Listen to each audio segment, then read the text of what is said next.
This is part 2 of a 2-part series where I break down the final 5 of the most common review critiques that I see all the time on rejected NIH and NSF SBIR applications coming from an SBIR consultant and an SBIR reviewer for these federal agencies. Hey guys, welcome back to the channel. I'm Stacy Chin from KeepYourEquity.co, and our mission is to help startup founders just like you secure non-dilutive grant funding from federal programs called the SBIR and the STTR. If you haven't seen part 1 of this 2-part series, check out the link in the description below so you won't miss out on the first 5 of the most common review critiques that I see all the time on rejected SBIR applications. All right, so let's jump into number 6. There is no discussion as to how the company plans to protect its intellectual property or IP. If startups are developing a brand new innovation, then securing your IP is such a critical part to prevent competitors from taking your idea. Startups should seek legal counsel to help them develop an IP strategy.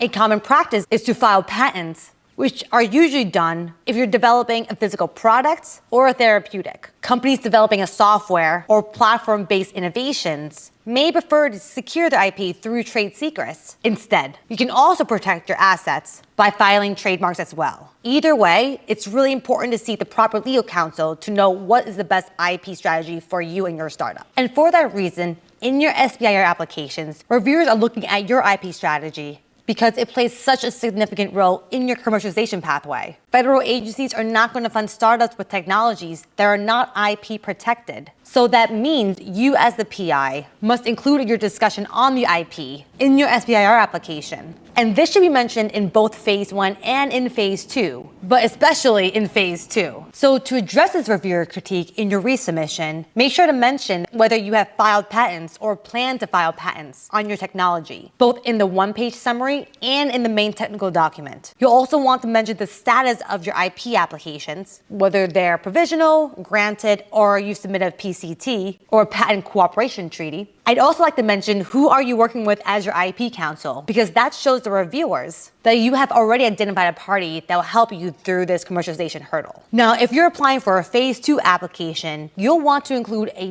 very rigorous IP strategy also in your commercialization plan. Here, PIs should also mention how they plan to expand their IP portfolio by either filing additional patent applications and whether they plan to conduct a freedom of analysis to verify that their innovation can be sold as a service or a product without infringing on another party's IP rights. All right, the 7th most common reviewer critique I see all the time is there is no clear path for commercialization. Since the purpose of the SBIR program is to commercialize new innovations and technologies, the PIs must explain in their applications how their R&D goals are aligned to their commercialization goals. Federal agencies do want to fund startups that will make a lot of money because this will grow the US economy and create more jobs. So if there's no clear path for commercialization in your SBIR application, reviewers will call you out on that, and you'll have to address this major weakness in your resubmission. And this is actually a common review critique that I see all the time, especially from PIs coming from academia. And because many startups are pursuing SBIR funding in the very, very early days of their developments, yeah, it can be kind of hard to propose a really good commercialization strategy. And that's especially true because there's just so many different go-to-market strategies, so many different business models that you can consider, and there's just so many different ways to generate revenue. But from my experience as an SBIR consultant and a reviewer for these federal agencies, I found that presenting one clear, straightforward commercialization pathway is always the best way to go. Because I've come across applications where the PI presents, if this commercialization pathway doesn't work out, here are 3 other ones I can try. And although that might be true when you are ready to commercialize your technology, this doesn't give the reviewers the confidence that you know exactly how to bring that technology to market, or that you don't have the proper resources to guide you on that strategy. But on the flip side, if you present a really complicated commercialization strategy that reviewers just can't follow or wrap their heads around it, then that also doesn't look good on your application. So in this case, just keep it simple. So in case your first SBIR application submission did not include a really rigorous commercialization strategy, make sure to include this in your resubmission. Again, this also should be noted in both the one-page summary, the main technical narrative, and especially in a commercialization plan in a phase 2 application. And again, I want to stress, make sure you present a commercialization strategy that is the right fit for you, and that is also clear, concise, and straightforward that reviewers can understand. And one way to go about that is to study how they brought their technologies to the commercial market. You can follow the same pathway. That's totally fine. Number 8, there are no quantitative metrics for success. This is actually one of the biggest mistakes I see on applications all the time from startups. I have another video where I go over the top 3 most common mistakes that I see in SBIR applications all the time. If you're interested in checking that out, I'll leave a link in the description below. So whenever you propose an R&D strategy in your SBIR application, you should inform reviewers of the key checkpoints that you want to meet that tells you you have successfully completed that experiment. And this shows reviewers that you have a clear idea to evaluate whether your technology or innovation has commercial potential. So to describe what success looks like, you'll want to use quantitative metrics that can be calculated and measured using data. And what do I mean by this? That means you don't want to say in your SBIR application that we want to prove our innovation is better than the current standard. What does better mean in that case? That means it is your job to define what better means in this situation by using metrics like speed, weight, performance, efficacy,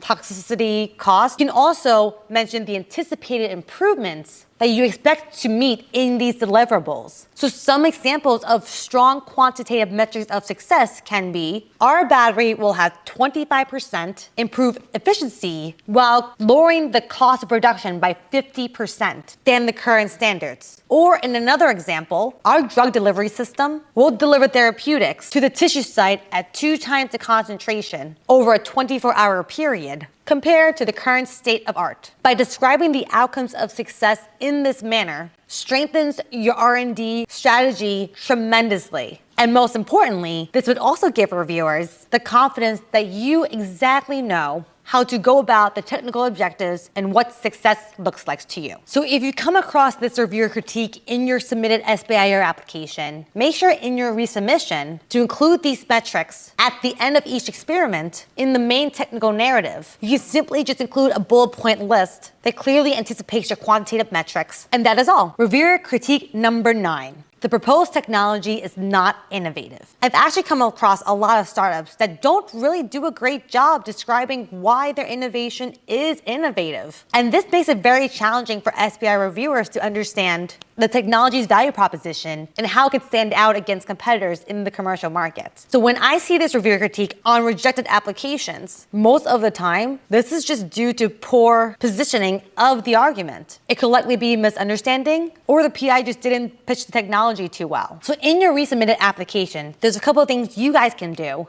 to convince the reviewers that your technology is actually innovative. First of all, you can explain the competitive landscape. To do so, identify the top 3 to 5 competitors in your current area. Explain how they're solving the problem, mention their downfalls, and then emphasize why your innovation would deliver an improvement. Another way is you can state the unique value propositions and then list all the key innovative features of your technologies in your SBIR application. When I write these proposals with my clients, I like to dedicate a really hearty paragraph that explains why the technology is innovative. In fact, the first sentence starts off with, "This technology is innovative because," and then fill in the blanks. You can also state, "There is no one in the market that can solve this problem by delivering A, B, and C." Afterward, mention the technology's key innovative features in simply a bullet point form. By doing it in this manner, it is super clear to the reviewers why your technology is innovative and how it can stand out in the commercial market. Another idea is to address the gaps in the market itself. Explain why none of your competitors is approaching the gap in the market the way that you are. And lastly, describe how your innovation is going to solve your customers' pain points. Here, you can mention why your customers are all frustrated with all the other solutions in the market, and then explain why your innovation is going to overcome those hurdles and save the day. So when you address this reviewer's critique in your resubmission, unfortunately, you want to scrap the entire discussion from your original application, since the key points did not come across too well in the first draft. Next, you want to restructure that entire section according to the outline I've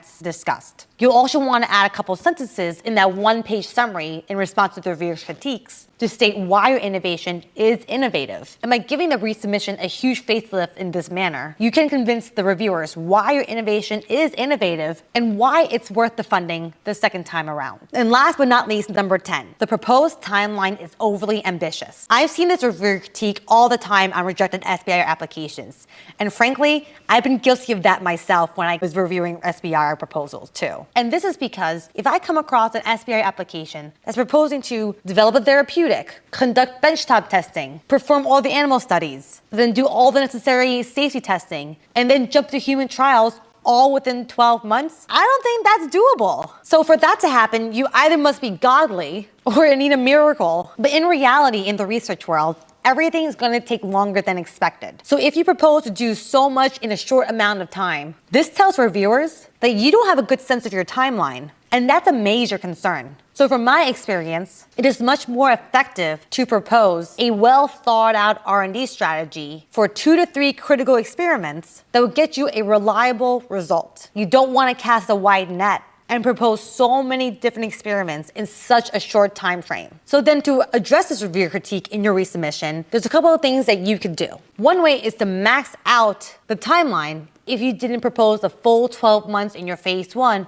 or 24 months in your phase 2. Now, if you already did that in your first submission, then unfortunately you'll have to cut back of what you originally proposed to do. To do so, identify what are the key experiments that you have to perform and what are the other ones that you can definitely eliminate. They'll still give you the results that you need to support your end goal. And this can be a hard decision to make. So make sure you reach out to your advisors or other mentors who can help you to optimize your R&D plan. Now, as a reminder, if you're making these adjustments to your timeline, make sure those changes are also reflected in the budget and the budget justification too. And with that, thank you so much for watching to the end of this video. If you haven't watched part 1 of this series, make sure to check out the link in the description below. If you found these tips helpful, make sure you like, comment, and subscribe. It really helps the channel out a lot. And don't forget to check out our website at keepyourequity.co for more advice, resources, and templates that can help you secure non-dilutive funding in your fundraising journey. Thank you so much, and I'll see you in the video very soon.